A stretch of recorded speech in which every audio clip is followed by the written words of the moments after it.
Hello વિદ્યાર્થી મિત્રો, હું વિશ્વા ચૌધરી આલ્ફા એજ્યુકેશન સેન્ટરની અંદર આપ સર્વે વિદ્યાર્થી મિત્રોનું હાર્દિક સ્વાગત કરું છું.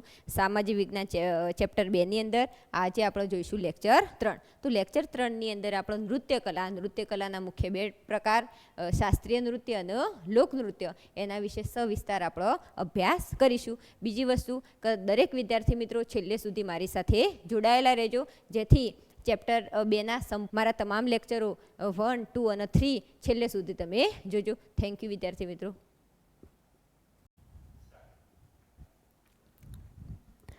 તો વિદ્યાર્થી મિત્રો, પાઠ નંબર 2ના લેક્ચર 3ની આજે શરૂઆત કરીને લેક્ચર 3માં સૌ પ્રથમ આપણો ટોપિક ભણવાનો છે નૃત્યકલા.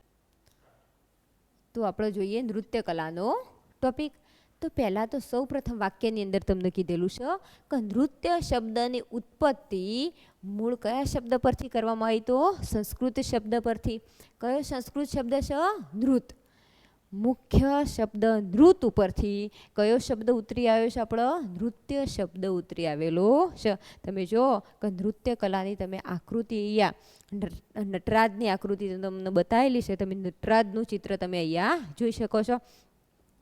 નૃત્ય તાલ અને લય સાથે શેની અનુભૂતિ કરાવે છે? તો સૌંદર્યની અનુભૂતિ કરાવે છે. કોઈ પણ નૃત્યકાર હોય એ પહેલાં શું કરે? તાલ અને લય સાથે શું કરતો હોય છે? નૃત્ય કરતો હોય છે. અને એના સાથે સાથે એ જે તે વ્યક્તિ નૃત્ય કરતો હશે એની શેની અનુભૂતિ થશે? આપણને સૌંદર્યની અનુભૂતિ થશે. એને એવું વિશિષ્ટ મુખ પર ચિત્રામણ ધારણ કરેલું હશે, અથવા તો એને વિશિષ્ટ કપડાં પહેરેલા હશે, બરાબર, વિશિષ્ટ વેશભૂષા ધારણ કરેલી હશે, તો એને તમે શું કહી શકો? કે સૌંદર્યની અનુભૂતિ આપણને કરાવશે. મુખ પર એટલી જોરદાર રચના કરેલી હોય ને ભાઈ કે આપણને નૃત્ય જોવું ગમશે.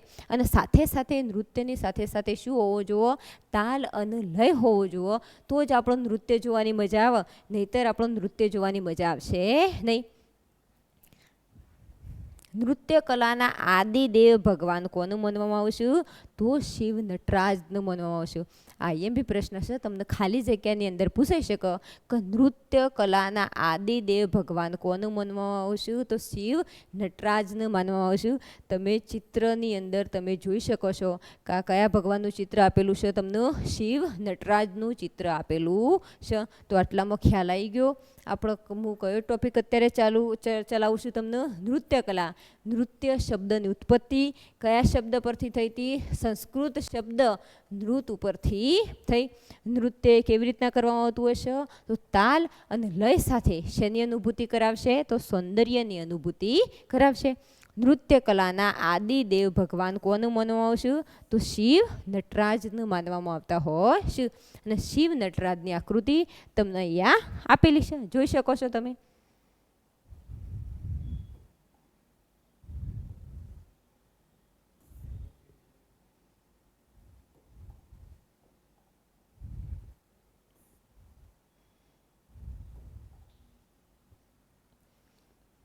હવે જોઈએ ભરતનાટ્યમ. શાસ્ત્રીય નૃત્યનો પહેલો જ પ્રકાર ભરતનાટ્યમ નૃત્ય. તો ભરતનાટ્યમ નૃત્યના બાજુમાં તમને મેં ટીટીબી લખેલું તમને જોવા મળે છે. ટીટીબી શા માટે લખેલું છે? તો જો કે ભરતનાટ્યમનું ઉદ્ભવ સ્થાન કયું હતું? તમિલનાડુ રાજ્યનો તાંજોર જિલ્લો. એટલે ટી અને નામ નૃત્યનું શું હતું? ભરતનાટ્યમ. માટે મેં અહીંયા ઉલ્લેખ કર્યો છે ટીટીબી. તમે જો ભરતનાટ્યમ નૃત્ય કેવી રીતના કરાવતું હશે, અથવા તો કેવી રીતના વેશભૂષા ધારણ કરેલી હશે, કેવી રીતના કપડાં ધારણ કરેલા હશે, અને કેવા પ્રકારે નૃત્ય થતું હશે, એ તમે આ ચિત્રની અંદર જોઈ શકો છો. મેં તમને પહેલાં પણ વાત કરેલી છે જ્યારે આપણે નૃત્યના પ્રકાર ચલાવ્યા તે વખત પણ, કે શાસ્ત્રીય સંગીત હશે, શાસ્ત્રીય નૃત્ય હશે, તો એના તમારે શું કરવાના રહેશે? ક્લાસ કરવાના રહેશે. આ નૃત્ય તમે પોતાની જાતે તૈયાર કરી શકવાના નથી. એના શું કરવાના પડશે? તમારા ક્લાસ કરવાના રહેશે. તો તમે જુઓ કે ભરતનાટ્યમનું ઉદ્ભવ સ્થાન તમિલનાડુ રાજ્યનો કયો જિલ્લો કીધેલો છે? આપણો તાંજોર જિલ્લો. અને તે કયું નૃત્ય છે? ભરતનાટ્યમ નૃત્ય. હવે ભરત મુનિએ નાટ્યશાસ્ત્રની રચના કરી છે. શેની રચના કરી? નાટ્યશાસ્ત્ર. અને નંદિકેશ્વરે કયા ગ્રંથની રચના કરી? અભિનવ દર્પણ. ફરીથી એકવાર કહું કે ભરત મુનિએ રચેલ ગ્રંથનું નામ શું? તો કે નાટ્યશાસ્ત્ર અને નંદિકેશ્વર રચિત અભિનવ દર્પણ. તો 2 ગ્રંથો લખોણા. કેટલા ગ્રંથો લખોણા? 2 ગ્રંથો લખોણા. હવે જુઓ કે આ જે ભરતનાટ્યમ નૃત્ય હતું એ નાટ્યશાસ્ત્ર અને અભિનવ દર્પણ આ 2 ગ્રંથો પરથી એની શું કરવામાં આવી છે? રચના કરવામાં આવી. એટલે ભરતનાટ્યમ નૃત્યનો આધાર સ્ત્રોત કોનું માનવામાં આવ્યો? આ 2 ગ્રંથનું. જો આ 2 ગ્રંથ ના હોત તો ભરતનાટ્યમની રચના આપણે કરી શક્યા હોત નહીં. મુખ્ય આધાર સ્ત્રોત કોને પૂરો પાડ્યો?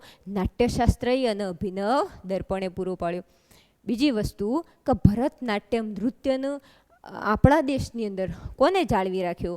તો મૃણાલિની સારાભાઈ, ગોપીકૃષ્ણ, વૈજયંતી માલા, હેમા માલિની એ પ્રાચીન પરંપરાનો વારસો જાળવનારા છે. ક્લાસિકલ નૃત્ય હોય એટલે ભાગ્યે જ લોકોને આવડતું હોય, બરાબર, અને ભાગ્યે જ લોકોને આવડતું હોય એટલા માટે વારસો જાળવી રાખવો અત્યંત આવશ્યક છે. નહીંતર તો આપણને ખ્યાલ જ ના હોત કે ભરતનાટ્યમ નૃત્ય કેવા પ્રકારે અથવા તો કેવી રીતે થતું હોય છે. એટલા માટે અમને આપણો આભાર માનવો જોઈએ કે હજી સુધી અમને આ વારસો ભારત દેશની અંદર શું કરી રાખ્યો છે? જાળવી રાખ્યો છે. તો તમને ખ્યાલ આવી ગયો છે કે ભરતનાટ્યમનું ઉદ્ભવ સ્થાન કયું હતું? તો તમિલનાડુ રાજ્યનો તાંજોર જિલ્લો. શોર્ટ ટ્રીક મેં તમને કઈ આપી? TTB. ભરત મુનિએ નાટ્યશાસ્ત્રની રચના કરી અને નંદિકેશ્વરે શેની રચના કરી? અભિનવ દર્પણની રચના કરી. કોને વારસો જાળવી રાખ્યો ભરતનાટ્યમ નૃત્યનો? તો મૃણાલિની સારાભાઈ, ગોપીકૃષ્ણ, વૈજયંતી માલા અને હેમા માલિની.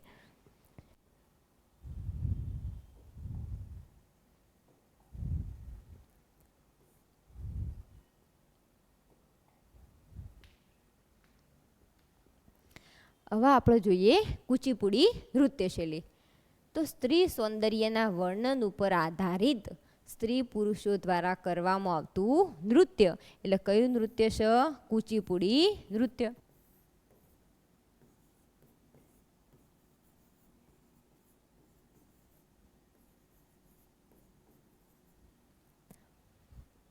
સ્ત્રી સૌંદર્યના વર્ણન ઉપર આધારિત સ્ત્રી પુરુષો દ્વારા કરવામાં આવતું નૃત્ય. એટલે કયું નૃત્ય? તો કુચીપુડી નૃત્ય. તો કુચીપુડી નૃત્ય હોય કે ભરતનાટ્યમ નૃત્ય હોય કે કોઈ બીજું નૃત્ય હોય, પણ સ્ત્રી સૌંદર્ય અથવા તો જે પાત્રો ભજવનારા હશે સ્ત્રી અને પુરુષ એના શેના પર આધાર રાખતું હશે? સૌંદર્ય પર આધાર રાખતું હશે. આ નૃત્ય આંધ્રપ્રદેશમાં પ્રચલિત હતું. કુચીપુડી નૃત્ય કયા રાજ્યનું પ્રચલિત છે? તો આંધ્રપ્રદેશ રાજ્યનું પ્રચલિત છે. આ દરેક વિદ્યાર્થી મિત્રોએ યાદ રાખવા જેવો પ્રશ્ન છે કે ભરતનાટ્યમ નૃત્ય એ કયા રાજ્યનું અથવા તો કયા જિલ્લાનું પ્રચલિત હતું? કુચીપુડી નૃત્ય આવ્યું તો કયા રાજ્યનું કીધું? આંધ્રપ્રદેશ. અને ભરતનાટ્યમ હતું તો તમિલનાડુ રાજ્યનો કયો જિલ્લો મેં તમને કીધો? તો તાંજોર જિલ્લો. અને કુચીપુડી તો આંધ્રપ્રદેશ. આ ખાલી જગ્યાની અંદર, જોડકાની અંદર અથવા તો ખરા ખોટાની અંદર આ પ્રશ્ન મોસ્ટ આઈએમપી છે, બરોબર, તો તમારે યાદ રાખવો. બીજી વસ્તુ જુઓ કે કુચીપુડી નૃત્ય શૈલી કોને જાળવી રાખી? તો ગુરુ પ્રહલાદ શર્મા, રાજા રેડ્ડી, યામિની રેડ્ડી, શોભા નાયડુ એ પ્રાચીન વારસાને શું બનાવ્યો? વિખ્યાત બનાવ્યો છે. જો આ લોકોએ કુચીપુડી નૃત્ય શૈલીને વિખ્યાત ના બનાવ્યો તો અત્યારે હું તમને જે ચિત્ર બતાવું છું ને એ હું ચિત્ર બતાવી શકી હોત નહીં. કારણ કે આપણને ખ્યાલ જ ના હોત કે કુચીપુડી નૃત્ય એટલે શું, ભરતનાટ્યમ નૃત્ય એટલે શું, કથકલી નૃત્ય એટલે શું. પણ આ લોકો હતા અને એમને જે તે નૃત્યના વારસાને હજી સુધી શું કરી રાખ્યો છે? જાળવી રાખ્યું. એ પોતે કલા શીખ્યા અને આપણને કલા શું કરી બતાવી. તો ખ્યાલ આવી ગયો કે સ્ત્રી સૌંદર્યના વર્ણન ઉપર આધારિત સ્ત્રી પુરુષો દ્વારા કરવામાં આવતું નૃત્ય કયા રાજ્યનું પ્રચલિત હતું? તો આંધ્રપ્રદેશ રાજ્યનું. કોને વારસો જાળવી રાખ્યો? તો ગુરુ પ્રહલાદ શર્મા, રાજા રેડ્ડી, યામિની રેડ્ડી, શોભા નાયડુ એ આ પ્રાચીન વારસાને શું જાળવી રાખ્યો અથવા તો વિખ્યાત બનાવ્યો.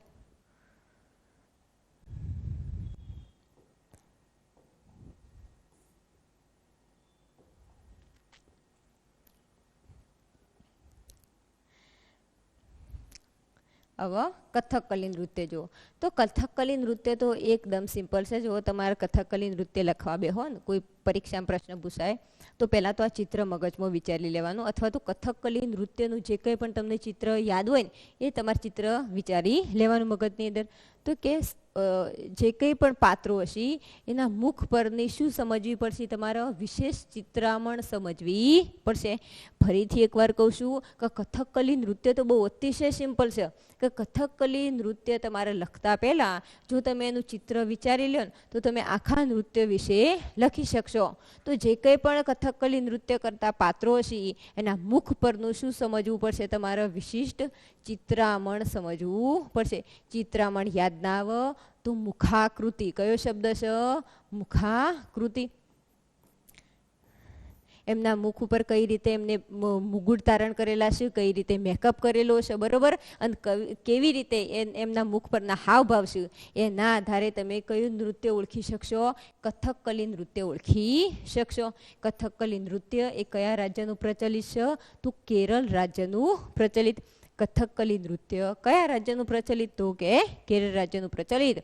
પૌરાણિક મહાકાવ્યો એટલે મહાભારતના પ્રસંગો અને સંસ્કૃત મલયાલમ મિશ્રિત નાટકો પાછળથી શું કહેવાણા? કથકલી કહેવાણા. મહાભારત, સંસ્કૃત અને બીજા કયા કીધા? મલયાલમ. આ નાટકો પાછળથી શું કહેવાણા? કથકલી કહેવાણા. તો ખ્યાલ આવ્યો તમને કે કથકલી કેરળ રાજ્યનું પ્રચલિત. તમારે કથકલી નૃત્યને સમજવા માટે તમારે એના મુખ ઉપરના જે તે પાત્રના મુખ ઉપરના વિશિષ્ટ ચિત્રામણને શું કરવું પડશે? સમજવું પડશે. એ ચિત્રામણ શબ્દ યાદ ના રહેતું હોય તો મુખાકૃતિ યાદ રાખવાનું. કથકલી નૃત્ય પૌરાણિક મહાકાવ્યો એટલે મહાભારત ના પ્રસંગો અને બીજું શું લીધું છે? સંસ્કૃત અને મલયાલમ મિશ્રિત નાટકો પાછળથી શું કહેવાણા? કથકલી કહેવાણા.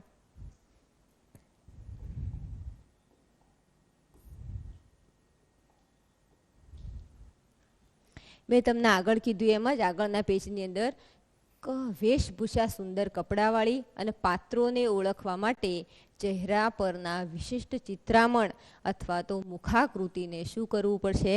સમજવું પડશે. આ નૃત્ય નટ કલાત્મક મુકુટ ધારણ કરી રજૂઆતના સમયે એક જ તેલના દીવાના તેજથી પ્રકાશિત રંગમંચ પડદા પાછળ આવીને ત્રણેય લોકના પાત્રોને ચહેરાના હાવભાવ હસ્તમુદ્રાથી શું કરી દેશે? સજીવ કરી દેશે. તમે આગળ જોયું કે જે કંઈ પણ નટ હતો અથવા તો જે કંઈ પણ નૃત્ય કરનાર પાત્ર હતું એને શું ધારણ કરેલો હતો? માથા ઉપર મુગુટ ધારણ કરેલો હતો. નટ શું ધારણ કરે છે? કલાત્મક મુગુટ ધારણ કરે છે. પછી એક જ તેલના દીવાથી પ્રકાશિત રંગમંચ પડદા પાછળ આવીને ત્રણેય લોકના પાત્રોને ચહેરાના હાવભાવ અને હસ્તમુદ્રાથી શું કરી દેશે? સજીવ કરી દેશે. આ નૃત્ય કોને જાળવી રાખ્યું? તો કેરળના કવિશ્રી વલ્લભ થોળ, કલામંડલમ, કૃષ્ણપ્રસાદ શિવરામન વગેરે આ શૈલીને શું કરી છે? જાળવી રાખી છે.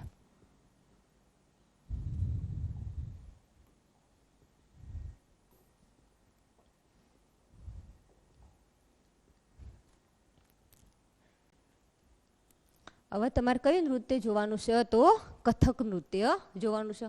કથક નૃત્યની વ્યાખ્યા છે કથન કરે સો કથક કહાવે. સોરી, કથક નૃત્યની કહેવત કથન કરે સો કથક કહાવે. બહુ સહેલી વ્યાખ્યા છે, તમને યાદ રહી જાય. જો 4-5 વખત બોલશે ને તો યાદ રહી જશે કે કથન કરે સો કથક કહાવે. એટલે શેની છે કહેવત આ રહી? કથક નૃત્યની. કથક નૃત્ય મહાભારતમાં શ્રી કૃષ્ણ અને ગોપીઓ સાથેના નૃત્યની કથાઓ પરથી કયા નૃત્યની રચના થઈ? કથક નૃત્યની રચના કરવામાં આવી. શ્રી કૃષ્ણનો કોની સાથેનો સંબંધ કીધો? ગોપીઓ સાથેનો સંબંધ કીધો. શ્રી કૃષ્ણ ભગવાન અને ગોપીઓ સાથેના નૃત્યને કયું નામ આપી દેવામાં આવ્યું છે? કથક નૃત્ય નામ આપી દેવામાં આવ્યું. કથક નૃત્ય કેવી રીતના કરવામાં આવતું હશે? તો એક પગ પર ગોળ ગોળ ફરવું એટલે કયું નૃત્ય થયું? કથક નૃત્ય થયું.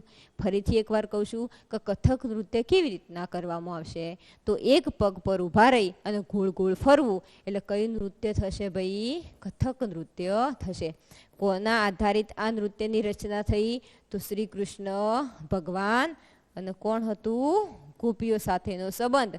અને એ જે નૃત્ય થયું હતું એને શું નામ આપ્યું? આપણે કથક નૃત્ય નામ આપ્યું.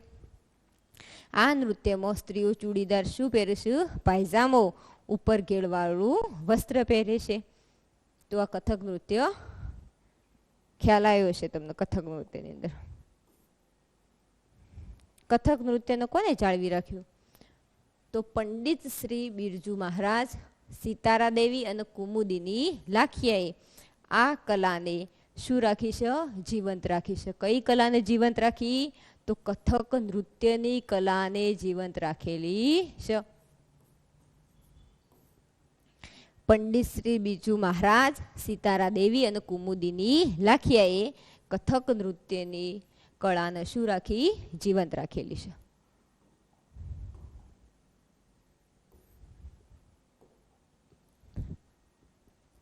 મણિપુરી નૃત્ય જો તો મણિપુરી નૃત્ય શ્રી કૃષ્ણ ભગવાનની બાલ લીલા અને રાસલીલા પર આધારિત છે. મણિપુરી નૃત્યની રચના કોના આધારિત કરવામાં આવી? તો શ્રી કૃષ્ણ ભગવાનની બાલ લીલા અને રાસલીલા આધારિત મણિપુરી નૃત્યની રચના થઈ. મણિપુરી નૃત્યના મુખ્ય બે પ્રકાર લાસ્ય અને તાંડવ. મણિપુરી નૃત્યના મુખ્ય કેટલા પ્રકાર છે? તો બે, લાસ્ય અને તાંડવ. હવે તાંડવ તો તમને બધા જ વિદ્યાર્થી મિત્રોને ખ્યાલ છે કે તાંડવ કોના દ્વારા કરવામાં આવ્યો હતો? તો ભગવાન શંકર દ્વારા કરવામાં આવ્યો. અને લાસ્ય છે એ માતા પાર્વતી દ્વારા કરવામાં આવ્યું હતું. લાસ્ય એ માતા પાર્વતી દ્વારા અને તાંડવ એ ભગવાન શંકર દ્વારા કરવામાં આવેલું હતું. મણિપુરી નૃત્ય વખતે રેશમનો બ્લાઉઝ પહેરી, કમરે પટ્ટા બાંધી અને નીચે ઘેરદાર લીલા રંગનો ચણિયો, એટલે કયું નામ આપણે ઓળખીએ છીએ? કુમીન. મોસ્ટ આઈએમપી પ્રશ્ન છે ભાઈ આ કુમીને. ઉપર તો રેશમનો બ્લાઉઝ ધારણ કરી લીધો, કમરે શું બાંધી દીધો? પટ્ટો. પણ જે સ્ત્રીએ પાત્ર ભજવનારી છે એને જે ઘેરદાર લીલા રંગનો ચણિયો ધારણ કરેલો છે એને બીજા કયા નામે ઓળખીએ છીએ? આપણે કુમીનના નામે ઓળખીએ છીએ. આ પ્રશ્ન ખાલી જગ્યાની અંદર અથવા તો ખરા ખોટાની અંદર તમને પૂછાઈ શકે છે. અને મણિપુરી નૃત્યનો વારસો કોને જાળવી રાખ્યો? તો ગુરુ આમોબીસિંગ, આતંબોસિંગ, ગુરુ બિપિન સિન્હા, નૈના ઝવેરી અને નિર્મલ મહેતાએ મણિપુર નૃત્યને દેશ વિદેશમાં શું અપાવી? નામના અપાવી. તો ખ્યાલ આવ્યો તમને કે મણિપુરી નૃત્ય શેના આધારિત તેની રચના કરવામાં આવી? તો શ્રી કૃષ્ણની બાલ લીલા અને શ્રી કૃષ્ણની રાસલીલા આધારિત નૃત્ય છે. મણિપુરી નૃત્યના કેટલા પ્રકાર હતા? તો બે પ્રકાર હતા, લાસ્ય અને તાંડવ. કોને કર્યું? એ મેં તમને કીધું. તાંડવ આપણે ભગવાન શંકર અને લાસ્ય કોના દ્વારા કરવામાં આવ્યું હતું? માતા પાર્વતી દ્વારા. કમરે પટ્ટો બાંધવાનો હતો, રેશમનો બ્લાઉઝ પહેરવાનો હતો અને નીચે જે ઘેરદાર લીલા રંગનો ચણિયો સ્ત્રી ધારણ કરતી હતી એને શું નામ આપ્યું? આપણો કુમીન નામ આપ્યું. અને આપણે કથક નૃત્ય યાદ રહી ગયું કે કથક નૃત્ય કોના આધારિત હતું? એ પણ આવી જ રીતે શ્રી કૃષ્ણ સાથે કોનો સંબંધ હતો? ગોપીઓ. અને એના આધારે શ્રી કૃષ્ણ અને ગોપીઓ આધારિત કયા નૃત્યની રચના કરવામાં આવી હતી? કથક નૃત્યની. અને મણિપુર નૃત્ય કે તો બાલ લીલા અને રાસલીલા.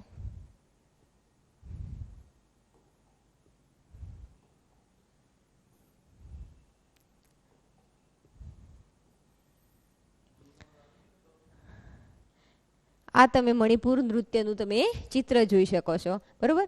આ નીચે જે ઘેરદાર ચણિયો હશે એને આપણે શું નામ આપી દેવાનું હશે? કુમીન નામ આપવાનું છે. ઉપર શું પહેરવાનો છે? રેશમનો બ્લાઉઝ પહેરવાનો અને કમરે શું બાંધવાનું રહેશે? પટ્ટો બાંધવાનો રહેશે. એટલે આ મણિપુર નૃત્ય જે કંઈ પણ પાત્ર ભજવનારા વ્યક્તિઓ છે આવી રીતના શું ધારણ કરતા હોય છે? વેશભૂષા ધારણ કરતા હોય છે.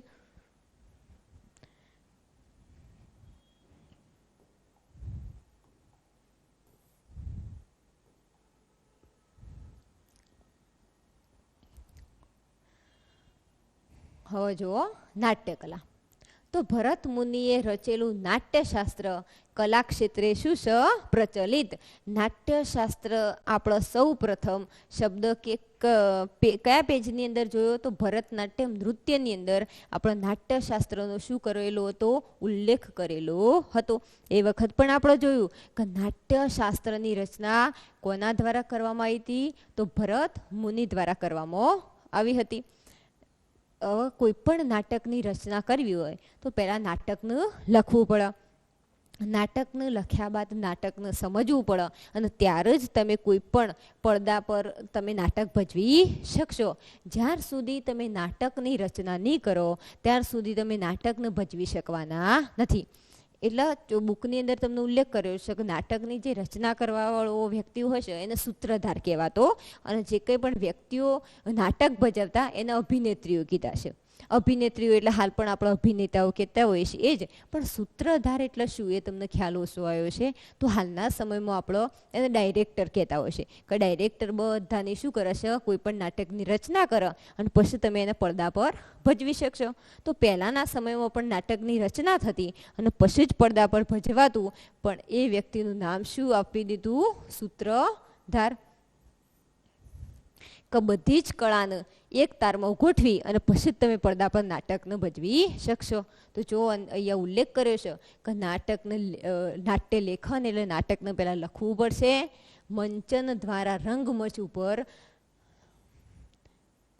આ ભૂલ થઈ છે શબ્દ લખવામાં, દ્રશ્ય અને શ્રાવ્ય અભિનયના ત્રિવેણી સંગમ સાથે આબાલ વૃદ્ધોનું મનોરંજન અને લોક શિક્ષણ કરતી ભારતની પ્રાચીન કલા એટલે કઈ કલા છે નાટ્ય કલા.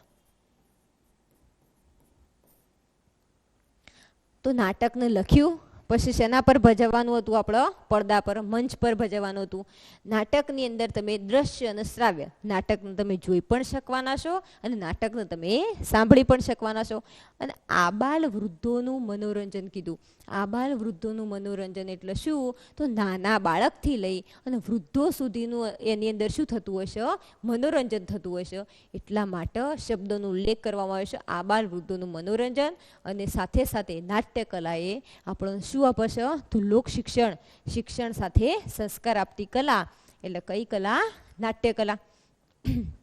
ભરત મુનિએ કીધું છે કે એવું કોઈ શાસ્ત્ર નથી, એવું કોઈ શિલ્પ નથી, એવી કોઈ વિદ્યા નથી, એવું કોઈ કર્મ નથી કે જે નાટ્ય કલાની અંદર હોય નહીં. નાટ્યશાસ્ત્ર જે ગ્રંથ લખણો એની અંદર એમને ઉલ્લેખ કર્યો કે એવું કોઈ શાસ્ત્ર નથી, એવું કોઈ શિલ્પ નથી, એવી કોઈ વિદ્યા નથી, એવું કોઈ કર્મ નથી કે જે નાટ્ય કલાની અંદર હોય નહીં. તો એકવાર ફરીથી જોઈ લો તમે કે નાટ્ય કલા મેં તમને ચલાવ્યું તો સૌ પ્રથમ નાટ્યશાસ્ત્રની રચના કોના દ્વારા કરવામાં આવી હતી તો ભરત મુનિ દ્વારા કરવામાં આવી હતી. પડદા પર ભજવતા પહેલાં નાટકનું તમારે શું કરવું પડશે લખવું પડશે. નાટકનું સ્વરૂપ દ્રશ્ય અને શ્રાવ્ય તમે જોઈ પણ શકવાના છો અને તમે સાંભળી પણ શકવાના છો. ત્રણેય લોકનો ત્રિવેણી સંગમ એટલે આબાલ વૃદ્ધોનું મનોરંજન એ શબ્દનો અહીંયા ઉલ્લેખ કરેલો છે. આબાલ વૃદ્ધોનું મનોરંજન એટલે નાના બાળકથી લઈ અને મોટા વૃદ્ધો સુધી. અને નાટ્ય કલાએ શિક્ષણ સાથે શું આપે છે સંસ્કાર આપે છે. એ ફક્ત નાટ્ય કલા, એવું કોઈ શાસ્ત્ર નથી, એવું કોઈ શિલ્પ નથી, એવી કોઈ વિદ્યા નથી, એવું કોઈ કર્મ નથી કે જે નાટ્ય કલાની અંદર હોય નહીં.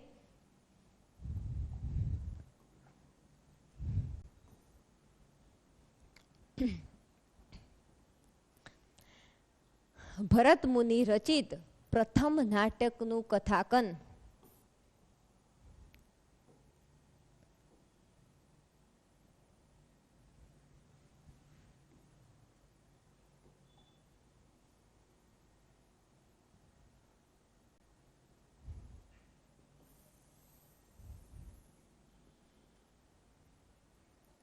તો ભરત મુનિ રચિત પ્રથમ નાટકનું કથાકન દેવાસુર સંગ્રામ. મોસ્ટ ટાઈમ પ્રશ્ન સારો એ કે ભરત મુનિએ સૌ પ્રથમ કયા નાટકની રચના કરી હતી તો દેવાસુર સંગ્રામ નાટકની રચના કરી હતી.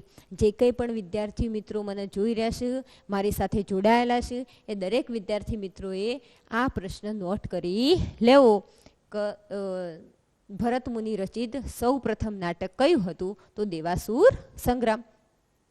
મહાભારત આધારિત કર્ણભાર, ઉરુભંગ અને દૂતવાક્યમ મુખ્ય કેટલા નાટકો આપણને વારસામાં મળ્યા? તો 3 નાટકો વારસામાં મળ્યા.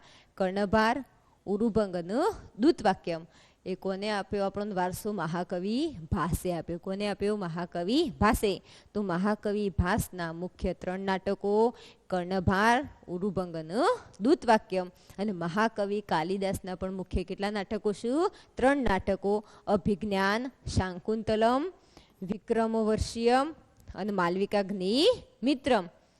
આ નાટકો સૌથી વધુ જાણીતી રચનાઓ છે. તો કેટલા નાટકો થયા? 3 ને 3 6 નાટકો થયા. મહાકવિ ભાસના 3 અને મહાકવિ કાલિદાસના 3.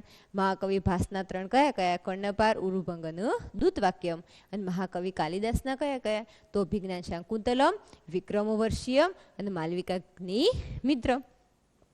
આ પણ મોસ્ટ ટાઈમ પ્રશ્ન છે કે ગુજરાતની નાટ્ય કલામાં જયશંકર સુંદરીનું નામ મોખરે ગણાશે. મોસ્ટ ટાઈમ પ્રશ્ન છે કે ગુજરાતની નાટ્ય કલામાં સૌથી વિખ્યાત અથવા તો પ્રખ્યાત નામ કોનું છે? તો જયશંકર સુંદરીનું. તમને ચિત્રની અંદર જયશંકર સુંદરીનો ફોટો બતાવવામાં આવેલો છે. જયશંકર સુંદરીનું સાચું નામ કયું છે? તો જયશંકર ભોજક.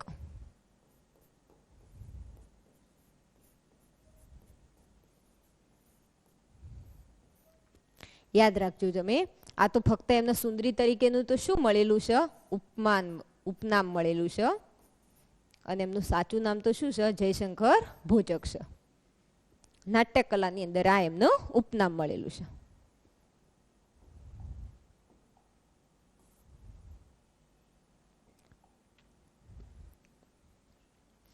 જોઈએ ભવાઈ. તો ભવાઈ પ્રશ્ન એ 2 રીતે પૂછાઈ શકે છે. પહેલા તો તમને એમ કે ભવાઈ પર ટૂંક નોંધ લખો, અથવા તો તમને એમ કહેશે કે ભવાઈ ભાવ પ્રધાન નાટકો એટલે શું સમજાવો. કેટલી રીતના પ્રશ્ન પૂછાશે? 2 રીતે. એ તો કહેશે કે ભવાઈ પર ટૂંક નોંધ લખો, કે તો બીજો પ્રશ્ન પૂછાશે કે ભાવ પ્રધાન નાટકો એટલે શું. ગમે તે પ્રશ્ન પૂછાય, પરંતુ રચના તો કેવી રહેશે? આ જ રહેશે. આમાં લખવાનું કોઈ બદલાવાનું નથી. તો ભવાઈની રચના કોના દ્વારા શરૂ કરવામાં આવી? તો અસાઈત ઠાકર. સૌ પ્રથમ જો ભવાઈ કોઈને શરૂ કર્યું હોય તો અસાઈત ઠાકર. આ તમારે યાદ રાખવું પડશે કે ભવાઈની રચના સૌ પ્રથમ કોના દ્વારા શરૂ થઈ હતી? તો અસાઈત ઠાકર. કેટલા વર્ષો જૂની છે ભવાઈ? તો 700 વર્ષ જૂની વિશિષ્ટ પ્રકારની આ નાટ્યકલા છે. સસ્તા ખર્ચે લોક શિક્ષણ અને મનોરંજન કરતી કલા એટલે કઈ છે? ભવાઈ. જો ભવાઈ તમે જોવા ગયા છો ને ગોમના ચોરો, જે કંઈ પણ મેદાન હશે, ગોમનો ચોરો હશે વચ્ચોવચ્ચ, તો ભવાઈ ભજવનારા વ્યક્તિઓ હોય છે, પાત્રો હોય છે, શું ભજવતા હોય છે? ભવાઈ ભજવતા હોય છે. પરંતુ તમારે 1 રૂપિયો પણ ખર્ચો હોતો નથી. જો તમારી ઈચ્છા હોય તો તમે એમને આપતા હોય છો પૈસા, નહીંતર આપણે આપવાના હોતા નથી. એટલે સસ્તા ખર્ચે સાથે સાથે શું મળે છે? આપણને શિક્ષણ મળે છે. અને શું મળતું હોય છે? મનોરંજન પણ મળતું હોય છે. હાલના સમયમાં પણ ભવાઈ ભજવનારા આવતા જ હોય છે. અને તમે જો જોયું હોય તો ગામની અંદર ભવાઈ ભજવનારાઓ દર સાલ આવે છે. અને દર સાલ આપણો ભવાઈ ઉજવાતી જ હોય છે ગામની અંદર. કયું કીધું છે? ભવાઈની અંદર સોલંકી યુગમાં એને શું અપાયું? પ્રોત્સાહન અપાયું. સોલંકી યુગમાં સૌથી વધારે પ્રોત્સાહન અપાયું અને ભવાઈની આગળ પડતી વધારે રચના કરવામાં આવી. નહીં તો ભવાઈને પહેલાં કોઈ ઓળખતું ના કે ભવાઈ એટલે શું. પણ સૌથી વધારે પ્રોત્સાહન કયા યુગની અંદર આપવામાં આવ્યું હતું? તો કે સોલંકી યુગની અંદર આપવામાં આવ્યું. મોટા ભાગે પડદા વિના ભજવતા નાટકો, હળવી શૈલીની રમૂજો અને કયું વાદ્ય વગાડવામાં આવતું હોય છે? તો ભૂંગળ વાદ્ય વગાડવામાં આવતું હોય છે. મોટા ભાગે પડદા વિના ભજવતા નાટકો. ભવાઈ ભજવનારાઓ જ્યારે આપણા ગામની અંદર આવું એટલે આપણે જોવા જઈએ છીએ. અને જ્યારે એ વ્યક્તિઓ આવે ને, પડદો હોય છે ભાઈ? ના. જો કોઈ સ્ટેજ બેજની રચના હોતી નથી. એ તો ગામની વચ્ચોવચ્ચ એ ભવાઈ ભજવતા હોય છે. એટલે પડદો બળદો તમને જોવા મળશે નહીં. હળવી શૈલીની રમૂજો. ફક્ત હળવી શૈલીની રમૂજો કરી અને આપણને શું કરાવી રહ્યા? મનોરંજન કરાવું. અને ભૂંગળ વાદ્ય, આ પ્રશ્ન આઈએમપી છે કે ભૂંગળ વાદ્ય વગાડી અને નાટકની શું કરશી? શરૂઆત કરશી. ભવાઈની શું કરશી? શરૂઆત કરશી. અને નાટક ભજવનારાઓ બરોબર કયા કયા વેશ ધારણ કરતા હોય છે? રામદેવનો વેશ, ઝંડા ઝૂલણનો વેશ અને કજોડાનો વેશ. કેટલા વેશ ધારણ કરતા હોય છે? 3 વેશ અહીંયા આપેલા છે મુખ્ય, કે રામદેવનો વેશ, ઝંડા ઝૂલણનો વેશ અને કજોડાનો વેશ એ નાટક ભજવનારાઓ ધારણ કરતા હોય શું? તો ભવાઈનું ભાવ પ્રધાન નાટકો કીધા. ભવાઈની રચના કોના દ્વારા કરવામાં આવી હતી? તો અસાહિત ઠાકર દ્વારા રચના કરવામાં આવી. ભવાઈ કેટલા વર્ષો જૂની છે? તો આશરે 700 વર્ષ જૂની છે. કયા યુગમાં પ્રોત્સાહન આપવામાં આવ્યું ભવાઈનું? તો સોલંકી યુગની અંદર. અને ભવાઈ સસ્તા ખર્ચે લોક શિક્ષણ સાથે શું આપતી હતી? મનોરંજન આપતી કલા એટલે ભવાઈ. ભવાઈની અંદર મુખ્ય કેટલા વેશ? 3. રામદેવનો વેશ, ઝંડા ઝૂલણનો વેશ અને કજોડાનો વેશ.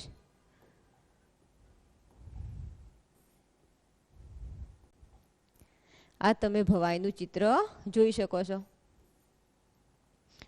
ભવાઈ ભજવનારાઓ જે વ્યક્તિ હોય આવી રીતના શું ધારણ કરતા હોય? શું વેશ ધારણ કરતા હોય? શું આવી રીતના એ ગામના ચોરાની વચ્ચોવચ્ચ ઉભા રહ્યું અને ભવાઈ ભજવતા હોય છે.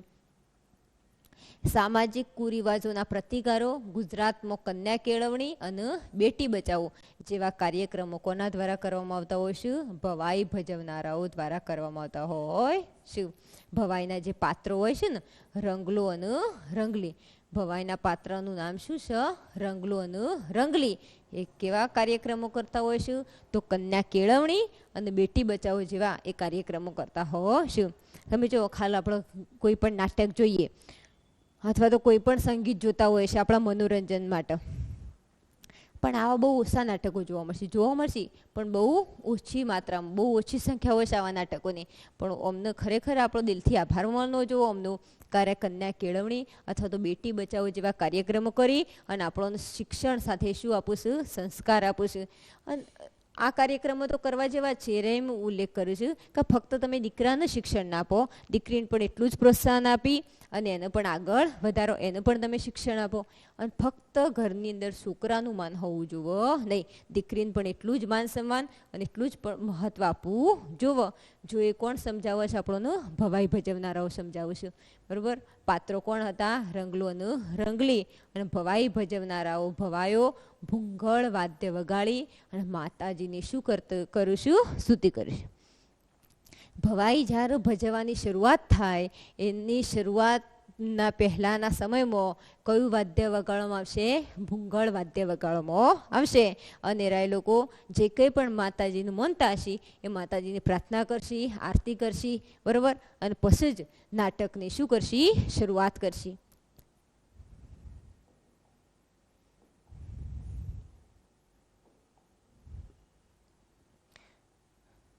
આદિવાસી નૃત્ય જોઈએ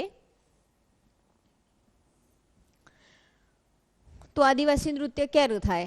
તો પહેલું તો દેવી દેવતાઓનું ખુશ કરવા માટે અથવા તો કોઈ પણ તહેવાર હોય, હોળી હોય, ધૂળેટી હોય અથવા તો દિવાળી હોય, એ તહેવારો પર આપણા આદિવાસી નૃત્ય આદિવાસી લોકો કરતા હોય છે.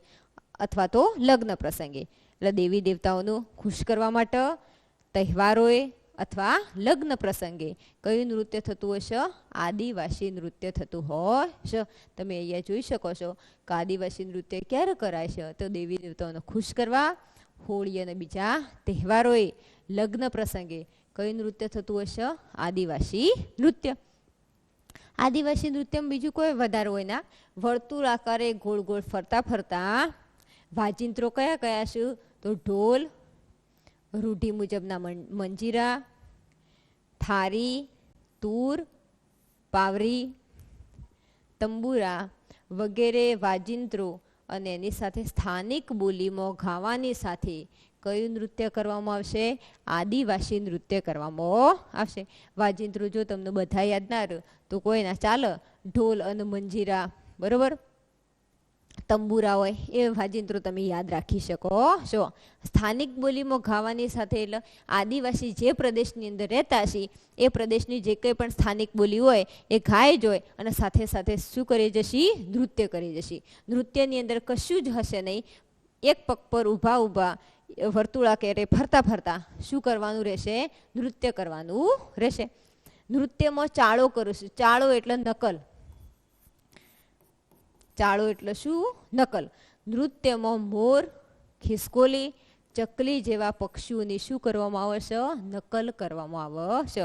એને રાય નૃત્ય કી. કે નૃત્યની અંદર કયા પક્ષીઓની નકલ કરવામાં આવે છે? તો મોર, ખિસકોલી, ચકલી જેવા પક્ષીઓની શું કરવામાં આવશે? નકલ કરવામાં આવશે. કે તો આપણે કહીએ ચાળો કરવામાં આવશે. ડાંગ એ આદિવાસી એરિયા છે, તો ડાંગની અંદર માળીનો ચાળો અને કયો ચાળો જોવા મળે છે? ઠાકરિયાનો ચાળો જોવા મળે છે. આ પ્રશ્ન પૂછાય જોડકામ કદાચ. કે ડાંગની અંદર કયા ચાળા જોવા મળે છે? તો માળીનો ચાળો પણ જોવા મળે છે અને ઠાકરિયાનો ચાળો પણ જોવા મળે છે. ભીલ અને કોળી જાતિમાં કયું નૃત્ય કીધું? શ્રમહારી ટીપણી નૃત્ય. ભીલ અને કોળી જાતિ આદિવાસીની જાતિ છે, એમાં કયા નૃત્યનો ઉલ્લેખ કરવામાં આવ્યો? શ્રમહારી ટીપણી નૃત્યનો ઉલ્લેખ કરવામાં આવ્યો. શ્રમહારી ટીપણી નૃત્ય એટલે શું? કંઈક લાકડી લેવાની, લાકડીના નીચે લાકડાનું ચોસલું મારી દેવાનું અને જે એને બરોબર અથડાઈએ ને આપણો જમીન સાથે, એને તમે કયું નૃત્ય કહી શકશો? શ્રમહારી ટીપણી નૃત્ય કહી શકશો. કઈ જાતિ દ્વારા થયું? ભીલ અને કોળી જાતિ દ્વારા. તો એકવાર જો હું વાંચી લઉં કે ભીલ અને કોળી જાતિમાં શ્રમહારી ટીપણી નૃત્યમાં જાડી લાકડી નીચે લાકડાના ટુકડા જડીને જમીન ઉપર અથડાવી તાલ સાથે જે સમૂહમાં નૃત્ય કરવામાં આવશે એને શ્રમહારી ટીપણી નૃત્ય તરીકે બધા લોકો સમૂહમાં આદિવાસી નૃત્ય કરી રહ્યા છે, તમે જોઈ શકો છો.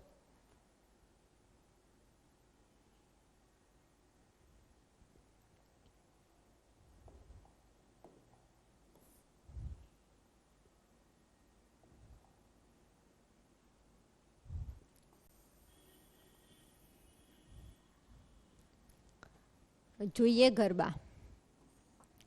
તો ગરબો શબ્દ કયા શબ્દ પરથી ઉતરી આવ્યો? તો ગર્ભ દીપ ઉપરથી ઉતરી આવ્યો. ગરબો શબ્દ કયા શબ્દ પરથી ઉતરી આવ્યો? તો ગર્ભ દીપ ઉપરથી શબ્દ ઉતરી આવ્યો. નવરાત્રી હોય એટલે ગરબા આપણે કઈ તારીખથી કઈ તારીખ સુધી રમતા હોય છે? તો 9 દિવસ રમીએ અને 10મા દિવસ શું હોય છે? દશેરો હોય છે.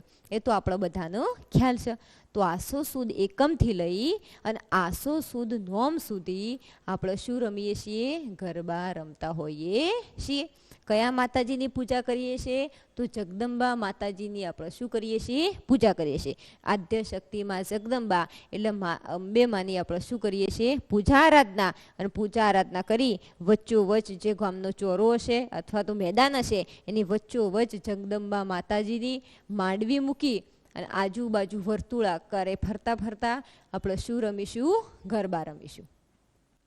મેદાનની વચ્ચોવચ માંડવી હોય અને તેને વર્તુળાકારે ફરતા ફરતા મોટા ભાગે તાલીઓના તાળે અને ઢોલના ધબકારે શું રમાતા હોય? શું? ગરબા રમાતા હોય. શું?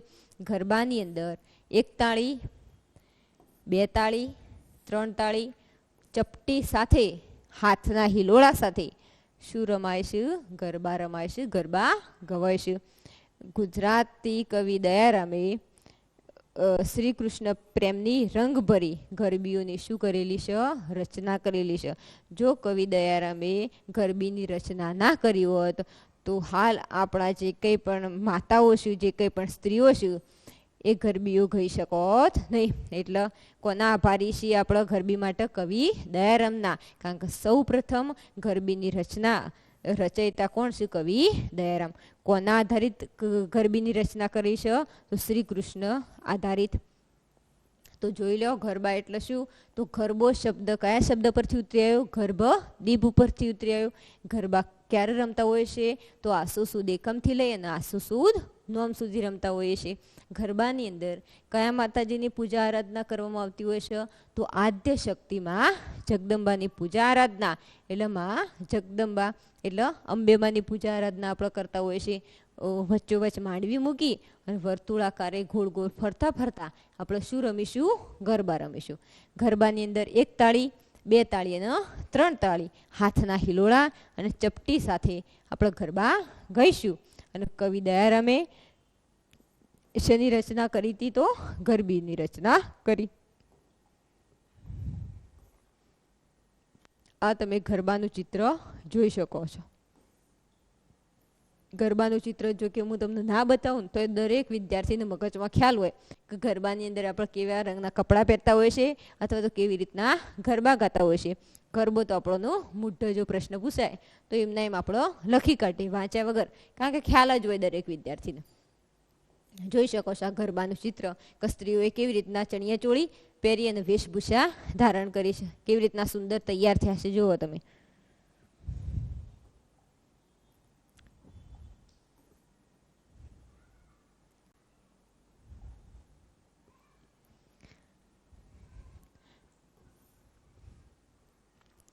હવે આપણે જોઈએ રાસ.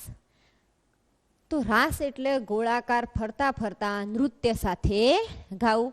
રાસ એટલે ગોળાકાર ફરતા ફરતા નૃત્ય સાથે ગાવું. ગરબા જેવું જ કરવાનું છે, ગોળ ગોળ ફરતા ફરતા નૃત્ય કરવાનું અને એ નૃત્યને આપણે શું તરીકે ઓળખીશું? રાસ તરીકે ઓળખીશું. તમે ચિત્રની અંદર જોઈ શકો છો કે રાસ એટલે આ બધા જ જે વ્યક્તિઓ રાસ રમી રહ્યા છે એ ગોળ ગોળ શું કરી રહ્યા છે? ફરી રહ્યા છે. હાથમાં તમને શું દેખો છે? દાંડિયા દેખો છે. હાથમાં તમને શું જોવા મળશે? દાંડિયા. અને દાંડિયા રમે છે. દાંડિયા રાસનો એક પ્રકાર છે. રાસનો એક પ્રકાર પૂછો તો કયો લખવાનો? દાંડિયા રાસ. આ IMP છે, યાદ રાખવા જેવું છો કે રાસનો એક પ્રકાર કયો છે? તો દાંડિયા રાસ. તમે જે કંઈ પણ વ્યક્તિઓ રાસ રમી રહ્યા છે એમના હાથમાં તમે શું જોઈ રહ્યા છો? દાંડિયા જોઈ રહ્યા છો. રાસ ક્યારે રમાય છે? તો નવરાત્રિ પર અને જન્માષ્ટમીના સમય. નવરાત્રિ હોય ને એટલે તમારે જોવાનું કે આ ગામથી બીજા ગામ આપણે નવરાત્રિ જોવા જતા હોય છે, અથવા તો ગામની પણ ઘણી બધી એવી જગ્યાઓ હોય છે કે ત્યાં શું રમાતી હોય છે? નવરાત્રિ રમાતી હોય છે. એ સમયે તમારે જોવાનું કે અમુક વ્યક્તિઓ શું રમતા હોય છે? રાસ રમતા હોય છે. રાસ રમતા હોય એટલે કયો રાસ? તો દાંડિયા રાસ. હાથમાં શું લીધેલા હોય છે? દાંડિયા લીધેલા હોય છે અને વ્યક્તિઓ ગોળ ગોળ ફરતા ફરતા નૃત્ય સાથે રાસ રમતા હોય છે. અને જન્માષ્ટમીના સમયે એટલે ભગવાન શ્રી કૃષ્ણનો જન્મ એટલે જન્માષ્ટમીનો તહેવાર. એ સમયે પણ શ્રી કૃષ્ણ ભગવાનની યાદમાં શ્રી કૃષ્ણ ભગવાનને ખુશ કરવા માટે આપણે શું રમીએ છીએ? રાસ રમીએ છીએ. વૈષ્ણવ સંપ્રદાયની અસર વધતા.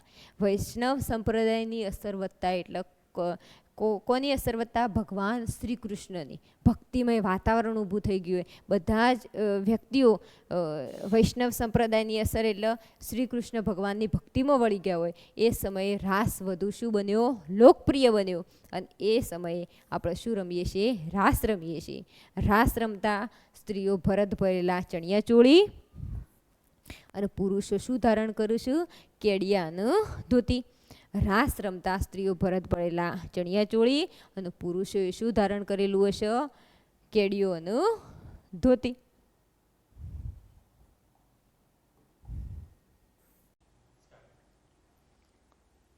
તો આપણે જોઈએ ગુજરાતના અન્ય નૃત્યો. ગુજરાતના અન્ય નૃત્યોની અંદર હું તમને ગોપગુંથણ નૃત્ય ભણાવીશ, મેર અને મેરાયો, કોળી નૃત્ય, પઢાર નૃત્ય, તમામ નૃત્યો આપણે જોઈશું.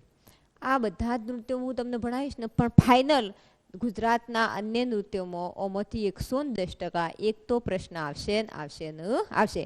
કે તો 3 માર્ક્સમાં, કે તો 2 માર્ક્સમાં, કે તો 1 માર્ક્સની અંદર ઓમો પ્રશ્ન 110% પૂછાશે. એટલે તમારા દરેક વિદ્યાર્થીએ આ નૃત્યો તમારે યાદ રાખવાના રહેશે. ગોપગુંથણ નૃત્ય સૌ પ્રથમ જોઈએ તો ગોપગુંથણ નૃત્ય ઢોલના તાલે માંડવા, થાંભલા, વૃક્ષ સાથે શું કરવાની રહેશે? દોરી બાંધવાની રહેશે. એક બાજુ શું વાગતો હશે? ઢોલ વાગતો હશે અને એક બાજુ આપણે શું બાંધવાની રહેશે? દોરી બાંધવાની રહેશે. પહેલાં તો આપણે સમજીએ કે શું લેશું? દોરી લેશું. દોરી લઈએ તો દોરીના છેડા કેટલા હશે? 2 છેડા હશે. એક છેડો આપણા હાથમાં રાખીશું, એક છેડો માંડવા, થાંભલા કે તો વૃક્ષ સાથે બાંધીશું અને બીજો જે હાથ ખાલી રહ્યો એની અંદર શું પકડેલો હશે? દાંડિયો પકડેલો હશે. તો આટલી વાતમાં તમને ખ્યાલ આવી ગયો કે ઢોલના તાલે માંડવા, થાંભલા, વૃક્ષ સાથે દોરી બાંધીશું. દોરીના 2 છેડા હોય તો દોરીનો એક છેડો હું મારી સાથે રાખીશ અને બીજા હાથમાં શું લીધેલો હશે? દાંડિયો લીધેલો હશે. તમે જુઓ આ ગોપ ગૂંથણનું ચિત્ર હું તમને બતાવું. તો આ શેની રચના દેખાય છે તમને? થાંભલાની રચના દેખાય છે. અને આ વચ્ચો વચ્ચે પીળા કલરનું છે ને આ દોરી છૂટે છે અને દોરી શું થાય છે? ગૂંથાય છે. દોરી છૂટાય છે અને દોરી શું થતી હોય છે? ગૂંથાતી હોય છે. આ દોરી જે છૂટે છે અને વીંટળાય છે એ નૃત્ય એટલે કયું નૃત્ય થયું? ગોપ ગૂંથણ નૃત્ય થયું. વેલ આકારે એક દોરી કે તો અંદર જશે અને બીજી દોરી શું આવતી હશે? બહાર આવતી હશે. એ નૃત્ય એટલે ગોપ ગૂંથણ નૃત્ય. દોરીને બાંધવાની છે અને દોરીને ખોલવાની છે.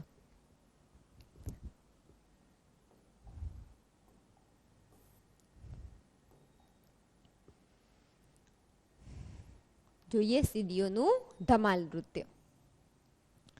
મૂળ આફ્રિકાના અને ગીરની મધ્યમાં હાલના જાંબુરમાં વસેલા સીડી લોકોનું નૃત્ય એટલે કયું નૃત્ય છે? ધમાલ નૃત્ય. મૂળ આફ્રિકાના વતની ગીરની મધ્યમાં હાલના જાંબુરમાં વસેલા કયા લોકો? સીડી લોકો. સીડી લોકોનું કયું નૃત્ય કીધું? ધમાલ નૃત્ય. એટલે આખા નૃત્યનું નામ શું આપી દેવામાં આવ્યું?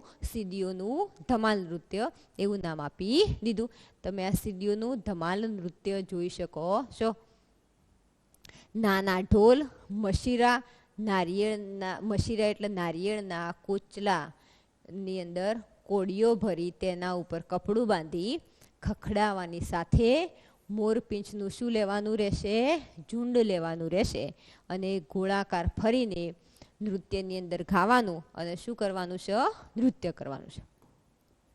સીડીઓનું ધમાલ નૃત્ય જો હું તમને સરળ અને સાદી ભાષામાં સમજાવું કે સીડીઓનું ધમાલ નૃત્ય એટલે શું? તો અમે નારિયેળનું કાસલું લીધું. કાસલાની અંદર હું કોળીઓ ભરોય. શું ભરોય? કોળીઓ. કોળીઓ એટલે તમે સફેદ રંગની કોળીઓ જોઈએ છે બજારમાં મળે છે અને તમે ઘરે પણ જોઈએ છે. કપડા પર રચના દેખાતી હશે અથવા તો પગના જે દોરા આવે છે ને પગે પહેરવાના દોરા એ પગના કાળા દોરાની અંદર પણ આ કોળીઓની રચના તમને જોવા મળશે. તો આ જે નારિયેળનું કાસલું હતું કાસલાની અંદર શું ભરેલી હતી? કોળીઓ. અને કોળીઓ પર મારે શું બાંધવાનું હતું? કપડું બાંધવાનું હતું.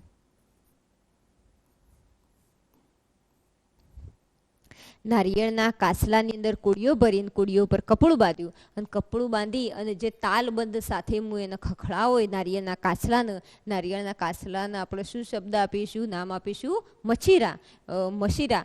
અને મશીરાને જે હું ખખડાવો હોય એટલે તમે કયું નૃત્ય કહી શકશો? સીડીઓનું ધમાલ નૃત્ય. પણ આ નારિયેળના કાચલાએ અને કોળીઓ અને કપડું બાંધી આનો અંતો આખો શબ્દ મેં આપી દીધો મશીરા. પણ મશીરાની સાથે સાથે મારે એક હાથની અંદર શું લેવું પડશે? મોરપીંછનું ઝુંડ.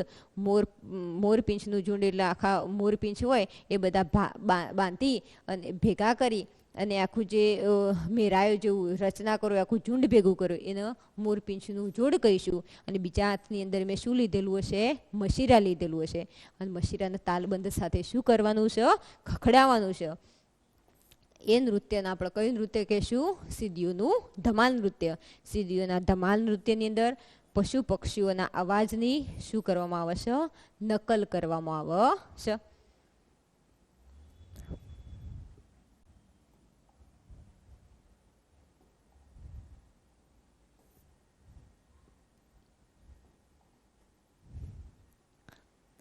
મેરાયો નૃત્ય જુઓ કે બનાસકાંઠાના વાવ વિસ્તારમાં સરખડ અને ઝુંઝાળી જેવા ઊંચા ઘાસમાંથી તોરણ જેવા ઝુમખાનો મેરાયો ગૂંથી ઢોલના અવાજે અને તલવારના દાવપેચ સાથે જે નૃત્ય કરવામાં આવે છે એ નૃત્યને કયું નૃત્ય કહીએ છીએ? આપણે મેરાયો નૃત્ય કહીએ છીએ.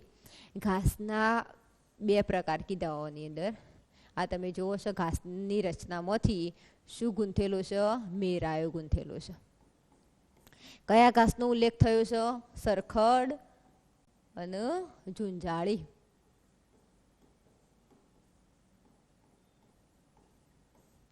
સરખડ અને ઝુંઝાળી જેવું ઊંચું ઘાસ લીધું અને ઊંચા ઘાસમાંથી શું ગૂંથ્યો? મેરાયો ગૂંથ્યો. દિવાળીની અંદર આપણે મેળમેળાયા બનાવીએ છીએ, ખબર છે?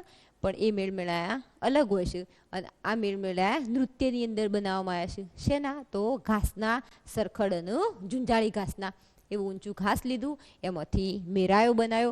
સાથે સાથે શું વાગતું હશે? ઢોલ વાગતું હશે. અને સાથે સાથે આપણે શું રમતા હશું? તલવારના દાવપેચ. અને એની સાથે જે નૃત્ય થતું હશે એ નૃત્યને કયું નૃત્ય તરીકે ઓળખીશું? આપણે મેરાયો નૃત્ય તરીકે ઓળખીશું. બનાસકાંઠાનો કયો વિસ્તાર છે? વાવ વિસ્તાર. એની અંદર આ નૃત્ય થતું હોય છે.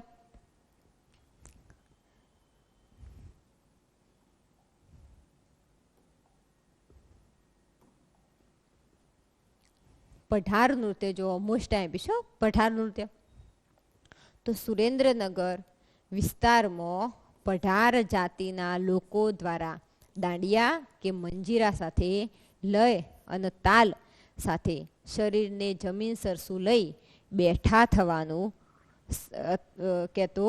બીજું, સાગરના મોજા ઉપર હિલોળા લેતા વહાણ જેવું જે દ્રશ્ય ઊભું થાય છે અને તમે કયા નૃત્ય તરીકે ઓળખો છો? પઢાર નૃત્ય તરીકે ઓળખો છો. આ તમે જોઈ શકો છો પઢાર નૃત્ય. પઢાર નૃત્ય હું કહું કઈ જાતિના લોકો દ્વારા થતું હતું? તો કે બેન પઢાર જાતિના લોકો દ્વારા થતું. હવે પઢાર નૃત્યને યાદ કઈ રીતના રાખીશું? આ તો યાદ રહી જશે કે પઢાર નૃત્ય એ સુરેન્દ્રનગરનું પ્રચલિત છે, પ્રખ્યાત છે. સુરેન્દ્રનગરની અંદર એ લોકો દ્વારા થતું હોય છે, પઢાર જાતિ દ્વારા થતું હોય છે. શું અંદર હોય છે? દાંડિયા હોય છે અને મંજીરા. એના સાથે તાલ અને શું મેળવવાનો છે? લય મેળવવાનો છે. પણ નૃત્ય કેવા પ્રકારે થતું હોય છે એ આપણને હજી સુધી યાદ રહ્યું નહીં.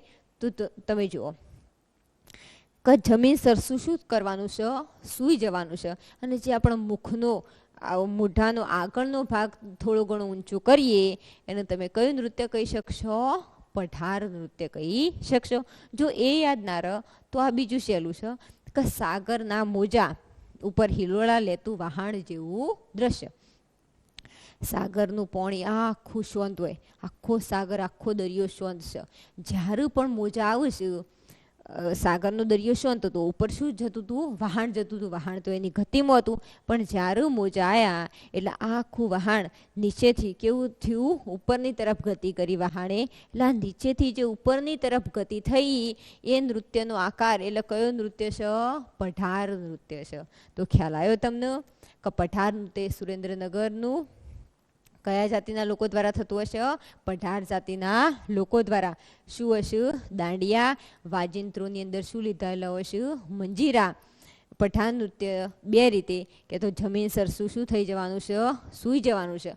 અને થોડો ભાગ આગળનો ઊંચો કરીશું એટલે પણ પઢાર નૃત્ય કે તો સાગર આખું શાંત હશે, દરિયાનું પાણી આખું શાંત હશે અને જ્યારે મોજા આવશે એટલે વહાણ નીચેની તરફથી કયો ગતિ કરશે? ઉપરની તરફ.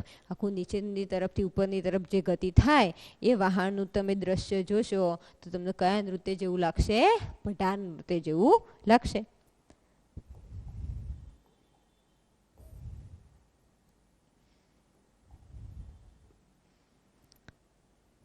કોળી અને મેળ નૃત્ય જોઈએ. કોળી અને મેળ નૃત્યની અંદર કઈ જાતિના લોકો દ્વારા થતું હશે? કોળી જાતિના લોકો દ્વારા. કોળી નૃત્ય એ સૌરાષ્ટ્રની અંદર કોળી નૃત્યમાં માથે શું બધવાનું હોય છે? મદ્રાસીઓ. મદ્રાસીઓ યાદ ના રહે તો માથે રંગીન પાઘડી બધવાની હોય છે. માથે રંગીન પાઘડી અને લીલા પટ્ટાનું બાંધણું અને કેડે શું પહેરવાની રહેશે? રંગીન ભેટ. એટલે કયું નૃત્ય થશે? કોળી નૃત્ય થશે. આ નૃત્ય સૌરાષ્ટ્રના મેર અને ભરવાડ જાતિના નૃત્યો તરીકે જાણીતા. સૌરાષ્ટ્રની કેટલી જાતિઓ? બે, મેર અને ભરવાડ. એ પણ કઈ નૃત્ય કરતી હોય છે? કોળી નૃત્ય. અને જાતિ મેર કીધી એટલે નૃત્યને બીજું કયું નામ આપી દીધું? આપણે મેર નૃત્ય પણ નામ આપી દીધું.